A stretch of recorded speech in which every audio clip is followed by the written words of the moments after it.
जय माता जी।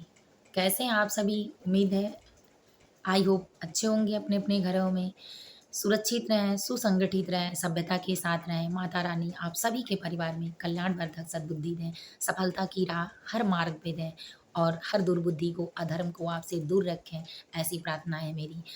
तो सबसे पहले हम लोग ये जानेंगे इस वीडियो के माध्यम से कि संबंध, शारीरिक संबंध कब बनाने चाहिए।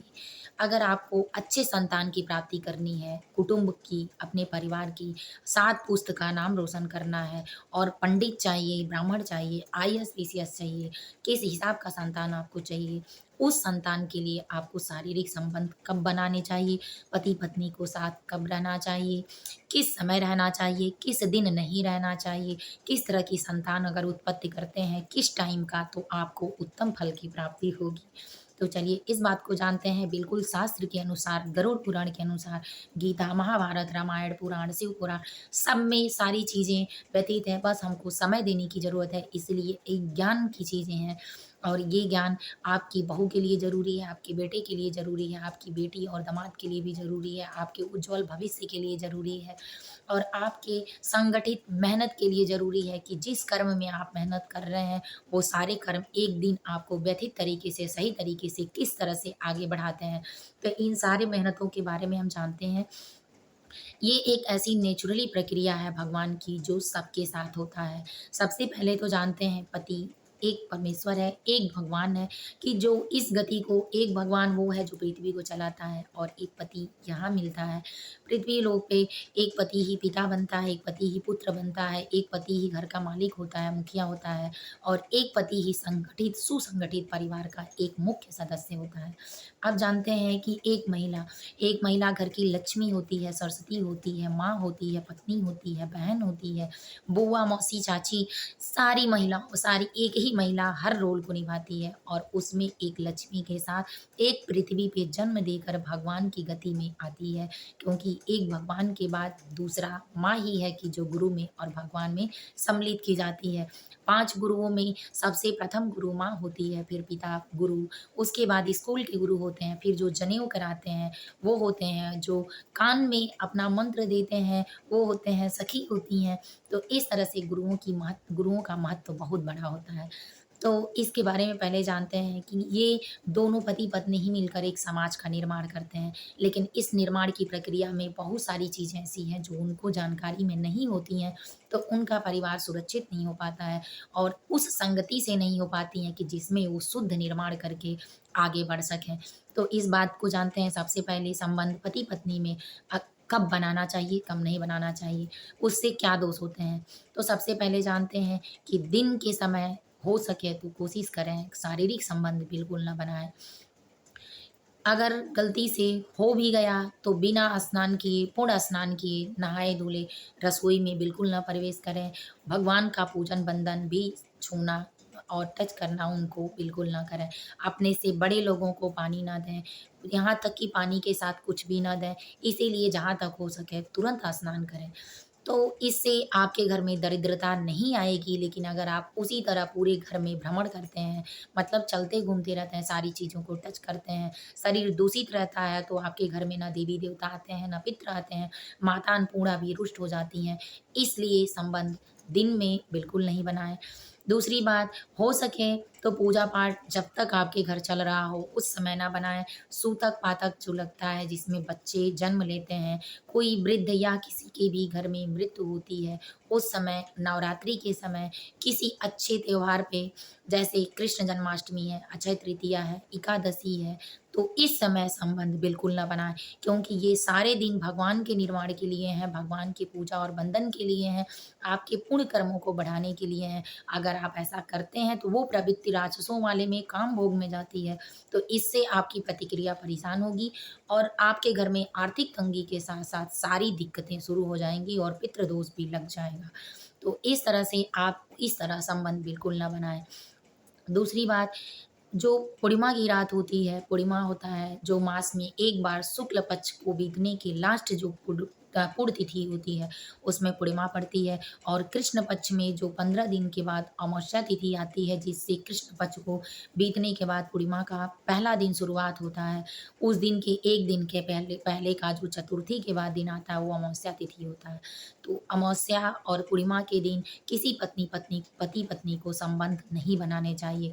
इसलिए कि उस दिन पितरों का और देवताओं का पृथ्वी पे भ्रमण होता है, तो हमें श्रापित करते हैं क्योंकि हमको खुश तब देखना चाहते हैं कि जब हम उनके लिए भी कुछ करते हैं। तो इसलिए गलतियाँ अगर हो जाती हैं तो माफ़ी माँगे, लेकिन अगर नहीं होती हैं तो पूर्णिमा अमावस्या पे शारीरिक संबंध बनाने से आर्थिक तंगी की व्यवस्था आपके घर लगी रहेगी। आपके बच्चे विकास घर का बिल्कुल नहीं कर पाएँगे, नौकरी नहीं कर पाएँगे।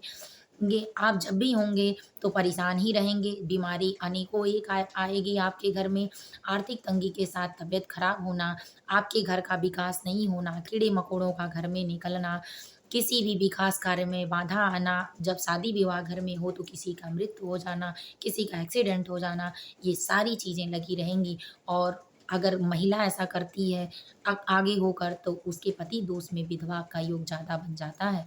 तो इसलिए शारीरिक संबंध इन तिथियों पे नहीं बनाना चाहिए, जिसमें पूजा-पाठ, कोई व्रत, त्योहार, उपवास है तो उसमें नहीं बनाना चाहिए। तो चलिए जानते हैं कि अब शारीरिक संबंध किस समय बनाएँ, कि आप किस रूप में कौन-सा, अगर आपको लड़का चाहिए या लड़की चाहिए तो कब बनाएँ। अगर महिला को मासिक धर्म होते हैं, उस मासिक धर्म में आप 4 दिन बिल्कुल महिला को टच ना करें। उसके बाद 5वें दिन के बाद अगर आप शारीरिक संबंध बनाते हैं, तो 5वें दिन के बाद अगर विषम परिस्थिति होगी, विषम दिन पड़ेगा तो लड़की होगी। अगर आपको लड़का चाहिए तो तिथियों में बनाएँ। सम में मतलब जो संख्या 2 से कट जाएगी, 2 से, तो वो सम होगी, जो अपने ही अंक से कटेगी विषम होगी।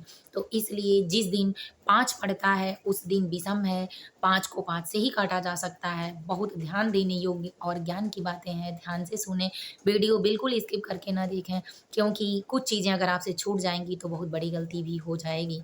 और ये आप वीडियो अपने परिवार में जिसको ज़रूरत हो उसको भी दिखा सकते हैं। क्योंकि जो चीज़ें आप उसको नहीं बता सकते हैं, वो सुनाकर बता सकते हैं। और हर बड़े लोगों का फ़र्ज़ बनता है कि जो चीज़ें आपकी बिगड़ जाने के बाद सलाह और अफ़सोस करते हैं, तो बनते समय भी आप अपने ये एक संस्कार में शामिल करके अपनी ज़िम्मेदारियों को निभाकर अपने परिवार में इन सारी बातों को बता सकते हैं। क्योंकि अगर यही बात दूसरा कोई बताएगा तो आपका परिवार बिगड़ सकता है, लेकिन अगर उसी बात को आप बताते हैं तो आपका परिवार बहुत अच्छा भविष्य वाला बन सकता है। तो इसलिए विषम तिथि में जब शारीरिक संबंध बनते हैं, तो उसमें लड़कियाँ होती हैं, मतलब घर में बेटी का जन्म होगा, तो 5 जैसे 5 है, 7 है, 9 है, 3 है, तो अगर इसमें बनते हैं, 4 के अगर अंदर बनते हैं, तो बच्चा बिल्कुल राक्षसी प्रवृत्ति का होगा, आपके कुल का नाश करने वाला होगा। क्योंकि वो कभी लड़की होगी तो आपको सुख से, मान-सम्मान से जीने नहीं देगी, अगर लड़का होगा तो आपके प्रति ही दुर्व्यवहार करना शुरू कर देगा। तो इसलिए 4 दिन के अंदर तो बिल्कुल ना करें। 5वें दिन के बाद अगर आपको बेटी चाहिए तो हर उस संख्या पे करें कि जिस संख्या पे जो संख्या उसी से कटती हो। तो 5 पे बेटी चाहिए तो 5वें दिन करें, 7वें दिन करें शारीरिक संबंध, 9वें दिन करें अगर आपको लड़का चाहिए तो छठे दिन करें, 8वें दिन करें और 10वें दिन करें। इस तरह से जो संख्या 2 से कटती हो और समान में बराबर बैठती हो, उसमें आपको लड़का मिलेगा, और जो सामान में बराबर नहीं बैठती हो, उसमें लड़कियाँ होती हैं। अब जानते हैं कि इस ज़िम्मेदारी में आपको किस समय, किस तरह का बच्चा चाहिए कि जो आपके भविष्य को उज्ज्वल करे, आपको कुटुंब को उज्ज्वल करे, आपके मान-सम्मान, आपके परिवार को 7 पीढ़ियों को तारने वाला लड़का हो। एक बार कमाए, 7 पुश्त बैठ के आराम से खाए। इस तरह का अगर चाहिए तो जानते हैं कि कैसे चाहिए। सबसे पहले तो जानते हैं कि आज के दौर में ऐसा होना भी बहुत मुश्किल है, कि क्योंकि कुछ लोगों को संतोष जो है, सब्र है, वो आता ही नहीं है, और खुद को कंट्रोल ना करने के कारण, अपनी इंद्रियों को नहीं कंट्रोल करने के कारण समाज में गलत तरीके से धन कमाते भी हैं, तो आपके पास बचेगा नहीं, क्योंकि आपके बच्चों में अगर संस्कार नहीं है, जेनेटिक चीज़ें नहीं हैं, तो वो कभी आपको सुख और चैन से नहीं रहने देंगी। तो इस तरह से आप उसको शारीरिक संबंध बनाने के लिए और बच्चा उज्ज्वल भविष्य का पैदा हो, जैसे अब्दुल कलाम, महाराणा प्रताप, रानी लक्ष्मीबाई, सुभाष चंद्र बोस, इस तरह से जो नाम कमाने वाले हैं, अपने कर्म को बहुत अच्छे से करने वाले संस्कारी पैदा होंगे। क्योंकि साइंटिस्ट में भी कहा जाता है वैज्ञानिक तरीके से कि जो चीज़ें, अगर कोई बीमारी है माँ-बाप में है तो बच्चों में आएगी, और निश्चित रूप से आती है। तो जब बीमारियाँ आ सकती हैं तो संस्कार भी आ सकते हैं। तो जेनेटिक रूप से आते हैं, बहुत सारे बच्चे ऐसे होते हैं जो अपने माँ-बाप की तरह ही होते हैं। तो आते हैं तब तो होते हैं, क्योंकि ये प्रक्रिया भगवान की है, तो इसी प्रक्रिया से समझते हैं शास्त्रार्थ के अनुसार कि शारीरिक संबंध बनाते समय किस समय, अगर दिन में आप शारीरिक संबंध बनाते हैं तो वो बच्चा जो होगा माँ के गर्भ में, वो बच्चा आपके कुल का नाश करने वाला होगा। वो कभी आपके प्रवृत्ति को समझेगा नहीं, आपके कुटुंब को हमेशा हराने की कोशिश, पीछे करने की कोशिश। आमदनी नहीं होगी आपके घर उस बच्चे के होने के बाद, आर्थिक तंगियाँ लगी रहेंगी, परेशानियाँ लगी रहेंगी, वो बच्चा खुद के लिए बोझ हो जाएगा तो दूसरों को क्या देखेगा। कभी उन्नति का मार्ग नहीं कर सकता, चाहे आप जितना उसके पीछे लगा दें। तो इस तरह से दिन में होने वाला बच्चा होता है, तो दिन में बिल्कुल नहीं करने वाला है, क्योंकि शास्त्र में भी हिरण्यकश्यप, जब उनकी माँ काम-वेग से परेशान हो गईं, शाम के समय ही ऋषि से बोली, ऋषि जी से कि मैं काम भोग से परेशान हूँ, आप मेरी सहायता करें, मुझे संतुष्ट करें। तो उन्होंने कहा कि अभी मुहूर्त नहीं हुआ है, टाइम नहीं हुआ, अभी नहीं हो सकता। तो वो ज़्यादा परेशान होने लगीं और उनको परेशान कर दीं। इससे उनका वेग संतुष्ट जब हुआ, तो उनसे हिरण्यकश्यप जो राक्षस थे, हिरण्याक्ष, वो पैदा हुए और उनके कुल का नाश हुआ। तो अगर वही सुमिति अच्छे संस्कार की नहीं हुई होती और उनसे भगवान वो भगवान नहीं हुए होते, तो वो कैसे करते? उनके कुल का नाश तो हो ही जाता है, हिरण्यकश्यप की वजह से तो सारी चीज़ें बर्बाद हो गई थी, क्योंकि होलिका भी उनकी बहन थी, तो उसी प्रवृत्ति की थी। तो इसीलिए अगर उनके बेटे ना अच्छे हुए होते, तो कैसे होते? तो इसमें जब होलिका दहन में ये सारी बातें बताई जाती हैं, मैंने पिछले भी वीडियो में आपको बताई थी, तो इस समय दिन का शारीरिक संबंध बिल्कुल खराब होता है, तो उस समय बिल्कुल ना करें। अगर आपको अच्छे मार्ग का, अच्छे बच्चे का चाहिए तो सात्विक करें, क्योंकि भगवान राम दशरथ के घर आए थे तो भग दशरथ जी पहले पूजन करवाए थे, यज्ञ करवाए थे, पूजा विधि करवाए थे। तो आज के युग में सारे लड़के पढ़े-लिखे हैं, लड़कियाँ पढ़ी-लिखी हैं। तो अपने घर का जो विकास करना है, सही अगर मार्गदर्शन करना, अपने भविष्य को उज्ज्वल करना है, क्योंकि आपकी पूँजी जमा पूँजी नहीं है, आपका संस्कार और आपके बच्चे ही जमा पूँजी और संस्कार में शामिल हैं, वही आपके असली धन है। तो इसलिए इनको शुरू से ही बनाने के लिए अच्छा क्रिकेटर, आईएएस, पीसीएस और जो भी बनाना है उस तरह का निर्माण करना है, तो पहले कथा करें, हवन पूजा करें और बिल्कुल विधि-विधान से गर्भधारण करें। तो इस समय शाम के समय जो दिन डूबता है, उसके समय अगर गर्भधारण होता है, तो वो बच्चा भी राक्षसी पैदा होगा। अगर रात का बच्चा वही अगर रात में होता है, तो भी कुछ इसी प्रवृत्ति में मिडिल क्लास वाला होगा। लेकिन अगर वही बच्चा 2 बजे रात से लेके, गरुड़ पुराण का स्पष्ट शब्द है कि अगर रात को 2 बजे के बाद से लेके और 4 बजे के पहले यानी सुबह का होगा, जो सुबह में शामिल होता है, तो ये बच्चा आपके घर का विकास करेगा, मान-सम्मान करेगा, 7 पीढ़ियों को स्पष्ट रूप से सक्षम करने वाला होगा और बड़ा पंडित होगा, आईएएस, पीसीएस भी होगा, उसका माइंड मेकअप बढ़िया होगा, आपके पितृ और भगवान का आशीर्वाद मिलेगा। तो इस तरह से अगर आपको चाहिए तो आप ज़रूर करें और इस संबंध के बारे में आशा है कि आप लोग सारी बातों को जानकर समझ गए होंगे और उम्मीद करती हूँ कि अगर आप अब जो ये वीडियो देख रहा होगा वो इसी तरह अपने घर में रहेगा, क्योंकि मेरा एक ही कोशिश है कि सबका साथ, सबका विकास और सब सफल मार्ग पे चलें, सब अच्छे हों। अगर अच्छा लगा हो तो वीडियो को लाइक कर लें। ऐसे बहुत सारी वीडियो देखने के लिए, ज्ञानवर्धक, अपने परिवार को सुरक्षित रखने के लिए चैनल को सब्सक्राइब कर लें। शेयर करना बिल्कुल ना भूलें, क्योंकि अगर आपके साथ किसी और का भी विकास और निर्माण होता है, तो भगवान आपकी प्रतिक्रिया और बुद्धि धर्म में भी बढ़ोतरी करेंगे। जय माता दी, हर हर महादेव।